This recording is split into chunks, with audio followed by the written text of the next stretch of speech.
નમસ્કાર નમસ્કાર નમસ્કાર વિદ્યાર્થી મિત્રો, સ્વાગત છે આપ સૌનું ઉદયકુલ ગુજરાતી કોમર્સ ચેનલ ઉપર. અને આજે ધોરણ 11ના અર્થશાસ્ત્ર વિષય માટેનો બહુ અગત્યનો સેશન, અગત્યની માહિતી તમારા માટે લઈને આવ્યો છું. તો ખાસ મારી સાથે છેક સુધી જોડાયેલા રહેજો. વિભાગ C ના મોસ્ટ આઈએમપી સવાલો હું તમને ચેપ્ટર વાઇઝ આપવા જઈ રહ્યો છું, પ્રકરણ પ્રમાણે આપવા જઈ રહ્યો છું.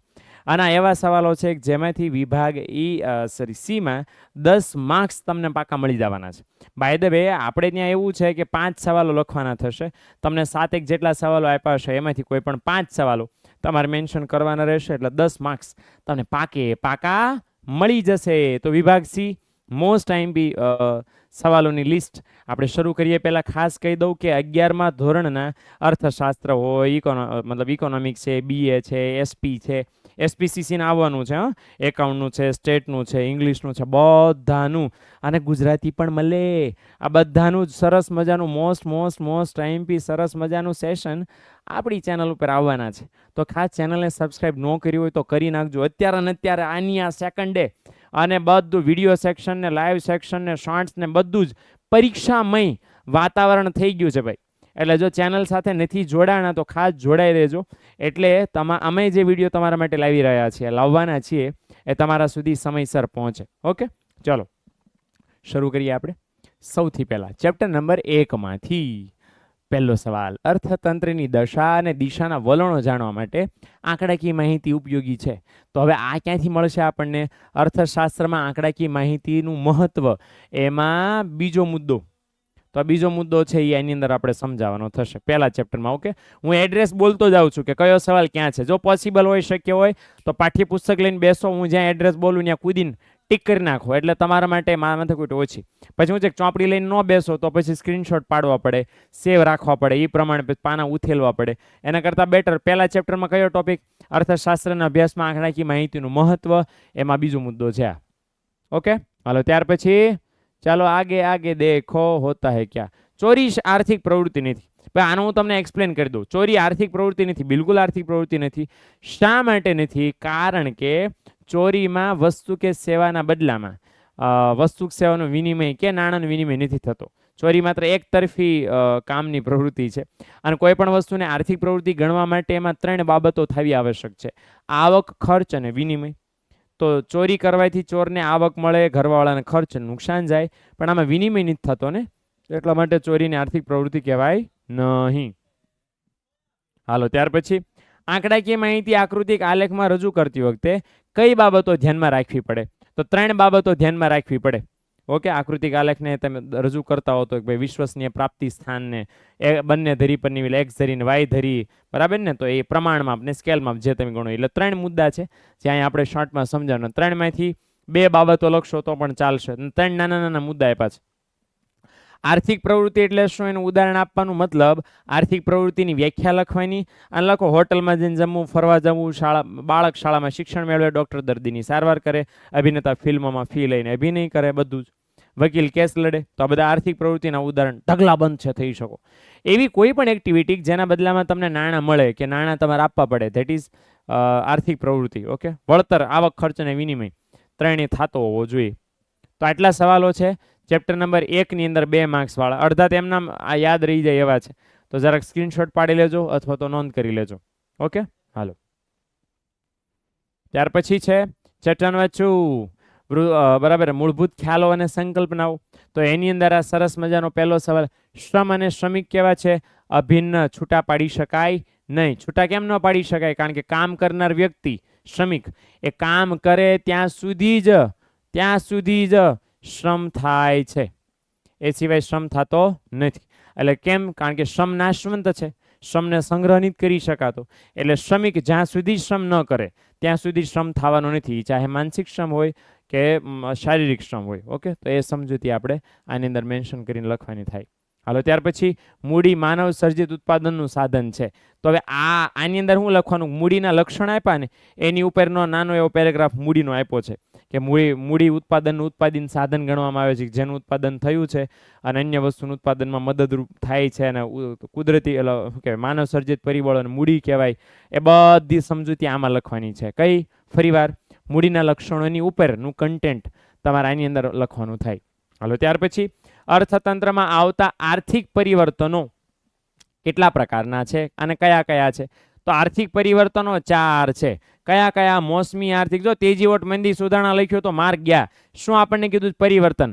અચ્છા, તબક્કા આપ્યું હોત ને તો તેજી ઓટ મંદી સુધારણા આવે. અહીંયા તો પરિવર્તન છે એટલે મોસમી આવે ને આકસ્મિક આવે ને દીર્ઘકાલીન આવે. ઓકે, આ બધા આવે, દીર્ઘકાલીન અને ચક્રવત. તો 4 પરિવર્તન, એટલે આનો 1 માર્ક ને આનો, બરાબર, આવી રીતે ગણતરી આપણે કરવાની. તો 4 પરિવર્તનો છે ને આ બધા એના નામ. ખાનગી વસ્તુ અને જાહેર વસ્તુના તફાવતના 2 મુદ્દા.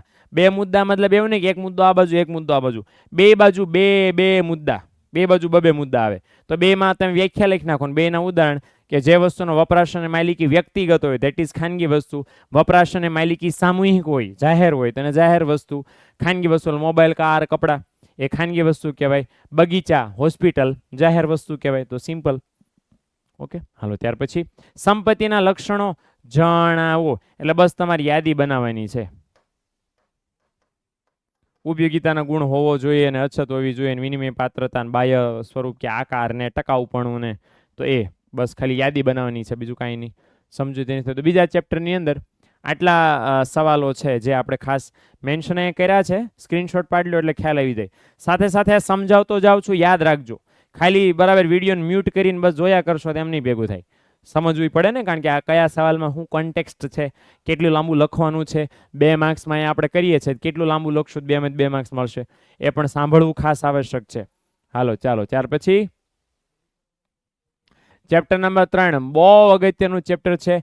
માંગ આપણે જેને કહીએ છીએ, ડિમાન્ડ ઇંગ્લિશમાં. પાઠમાં એવું કહેવાય છે કે અર્થશાસ્ત્રમાં સૌથી મહત્વનો ટોપિક આ છે. ગ્રાહક કરે ને, આના આધારે બધી કંપનીઓ જીવે. ઓકે, પહેલો જ 2 માર્ક્સનો સવાલ મોસ્ટ ટાઈમ બી છે અવેજી અસર. ઓકે, અવેજી અસર ક્યાં આપી છે? કિંમત અને માંગ વચ્ચે વ્યસ્ત સંબંધ હોવાના કારણોમાં ખુલાસા અહીંયા આપણને માંગ્યા છે, તો એ અહીંયા જરાક અવેજી અસરમાં મેન્શન કરવાનું છે. ત્યાર પછી માંગનો નિયમ સમજાવતા કઈ ધારણાઓ કરવામાં આવે છે? તો અહીંયા 4 ધારણા છે. માંગના નિયમમાં આપી છે એટલે ખ્યાલ આવી જશે. અને બહુ સિમ્પલ તમને શીખવાડું ભાઈ.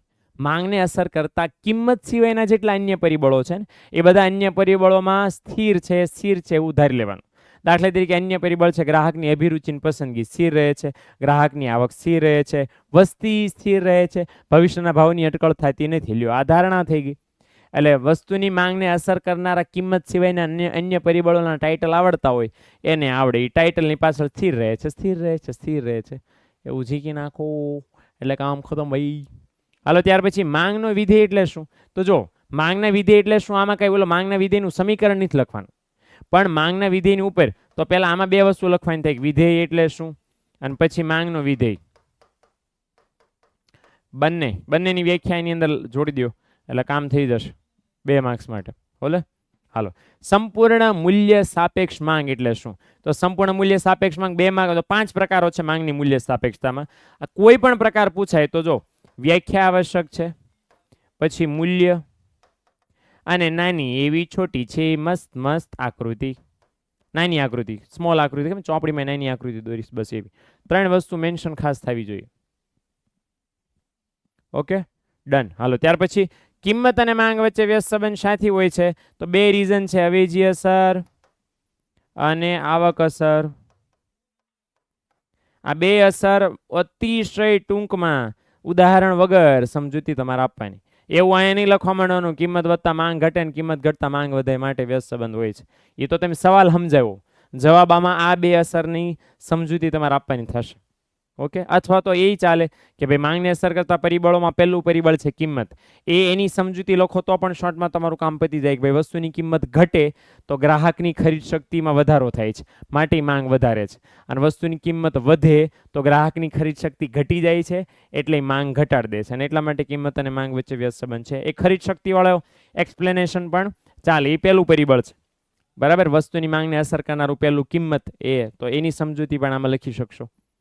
ઓકે, તો આટલા સવાલો ચેપ્ટર નંબર 3 માંથી આપણને મેન્શન ખાસ કરવામાં આવ્યા છે, તો એ જરાક ધ્યાનમાં રાખજો અને આવી રીતે આપણે લખવાનું થશે. ડન છે ભાઈ? હાલો ચેપ્ટર નંબર 4. ચેપ્ટર નંબર 4 છે એનું નામ છે પુરવઠો, સપ્લાય. ઘણા આને સ્ટોક કહે છે પણ ખોટું કહે છે, સપ્લાય કહેવાય. અને એની અંદર છે અલભ્ય વસ્તુનો પુરવઠો અપવાદ શા માટે કહી શકાય? તો જે પુરવઠા નિયમના બે અપવાદ છે, અલભ્ય વસ્તુ અને નાશવંત વસ્તુ. તો અલભ્ય અને નાશવંત વસ્તુ છે એમાંથી અલભ્ય વસ્તુ છે એને આપણે સમજાવવાની. તો કોને કહેવાય એ લખવાનું, ઉદાહરણ લખવાનું. અને શા માટે છે કે ભાઈ અલભ્ય વસ્તુ એવી છે કે એનું ઉત્પાદન વર્તમાનમાં ગમે એટલાના ભાવ વધે વર્તમાનમાં કરી શકાય નહીં. તો એટલી સમજૂતી લખવાની. શા માટે પુરવઠો ઉત્પાદન કરતા વધારે હોઈ શકે પણ કુલ જથ્થા કરતા વધારે ન હોય? અચ્છા, આનો જવાબ તમને ક્યાં આપ્યો છે? જથ્થો અને પુરવઠા વચ્ચેનો જે તફાવત છે, તફાવત સ્વરૂપે નથી આપ્યો, ત્યાં આ સવાલનો જવાબ મેન્શન કરેલો છે. તો એ ત્યાં તમને ખાસ મળી જશે. હાલો, ત્યાર પછી બજાર કિંમતનું નિર્ધારણ એટલે શું? હવે આમાં વ્યાખ્યા બે વસ્તુ લખી શકો કે બજારમાં વસ્તુની કિંમત નક્કી કરવાની પ્રક્રિયા એટલે કિંમત નિર્ધારણ. હવે કિંમત નિર્ધારણ બે પરિબળોથી થાય છે, માંગ અને પુરવઠો. બરાબર, માંગ કોણ કરે છે? તો કે ગ્રાહકો, ખરીદનારા. બરાબર, પુરવઠો કોણ બજારમાં લાવે છે? તો વેચનારા. આ સમજૂતી આપું છું જે લખવાનું છે. તો વેચનારા છે એ વસ્તુ સેવાનો પુરવઠો લાવે અને ગ્રાહકો છે વસ્તુ સેવાની માંગ કરે. અને એવી રીતે માર્શલ દાદાએ કાતરનું ઉદાહરણ આપીને સમજાવ્યું છે કે જેમ કાતરના બે પાંખ્યા જરૂરી એવી રીતે માંગ અને પુરવઠો પણ જરૂરી છે. તો આપણે તો બસ અહીં ખાલી વ્યાખ્યા લખવાની છે એટલે આપણું કામ પૂરું. પુરવઠા રેખાનો ઢાળ ધન કેમ હોય છે? કારણ આપીને સમજાવવાનું છે. મતલબ એ કહેવા માંગે છે કે ભાઈ પુરવઠો અને કિંમત બંને વચ્ચે સીધો સંબંધ શા માટે છે? તો સીધો સંબંધ શા માટે છે ને એના કારણો આપણને આપ્યા છે. સીધા સંબંધના બે કારણો હવે ચોપડીમાં બેઠા લખ્યા છે. કિંમત અને પુરવઠા વચ્ચે ધન સંબંધ હોવાના કારણો એ બેમાં એક તો છે વેપારીનો હેતુ શું હોય? મહત્તમ નફો મેળવવાનો, મેક્સિમમ પ્રોફિટ એને મળે. એટલે જ્યારે કિંમત વધે તો નફો વધવાની શક્યતા થાય એટલે એ બધું વધારે નાખે પુરવઠો. અને કિંમત ઘટે તો નફો ઘટી જાય એટલે પુરવઠો ઘટાડી દે. બીજું એક રીઝન છે ઉત્પાદકોની સંખ્યા, કે ભાઈ જો કિંમત જો નફો વધતો હોય ઓકે તો પરિણામ શું આવે કે માર્કેટમાં વેપારી વધી જાય કે ભાઈ અમારે નફો જોતો છે એટલે વેચવાવાળા માણસો વધી જાય. વેચવાવાળા માણસો વધે તો પરિણામ શું આવે? પરિણામ એ આવે કે બજારમાં છે વસ્તુનો પુરવઠો વધી જાય ને. બે વેપારી 500 યુનિટ વેચતા હોય તો 1000નો પુરવઠો હોય આખી માર્કેટમાં. હવે 10 વેપારી આવી જાય તો 50,000 થઈ જાય ને. એમ એવી રીતે 500 થઈ એટલે 5000 થઈ જાય. સોરી, એટલે માણસો વેચવાવાળા વધે તો પણ પુરવઠો વધે. ઓકે, એટલે આવી રીતે આ બે રીઝન છે સમજાવવાના આપણે થાય. ડન છે.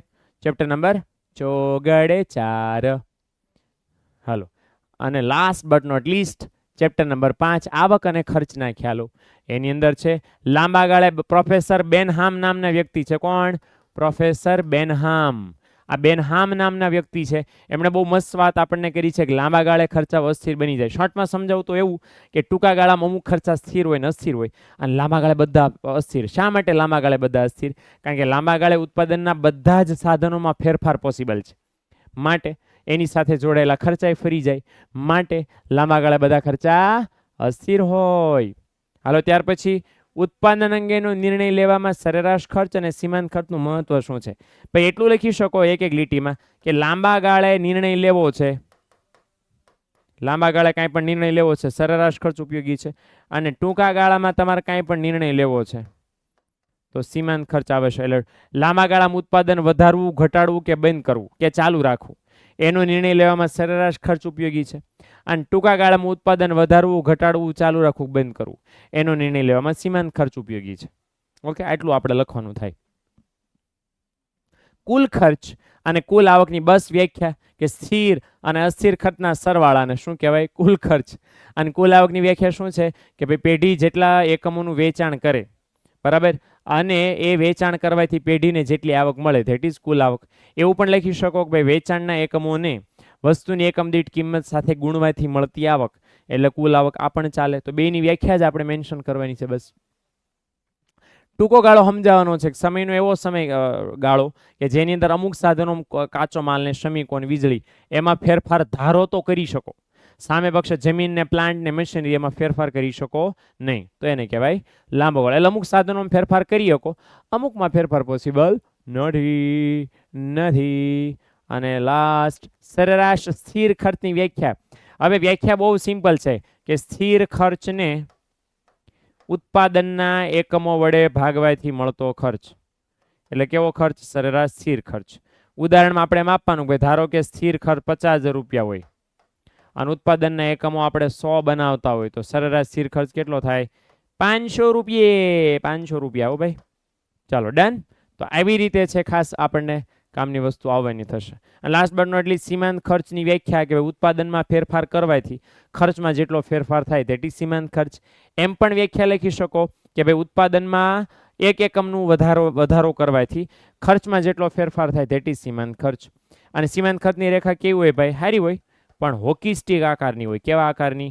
હોકી સ્ટિક આકારની હોય છે. ઓકે, તો આ 5 વસ્તુ છે, આપણે ખાસ ધ્યાનમાં રાખજો. થેન્ક યુ ને બદલે આવજો ને બદલે એમ કહું છું સ્ટે કનેક્ટેડ, કારણ કે હજી તો આ વિભાગ સી ના મોસ્ટ આઈએમપી છે. હજી વિભાગ ડી ના, વિભાગ ઈ ના, સેક્શન એ ના, સેક્શન બી ના મોસ્ટ આઈએમપી વિડીયો લાઈનમાં છે.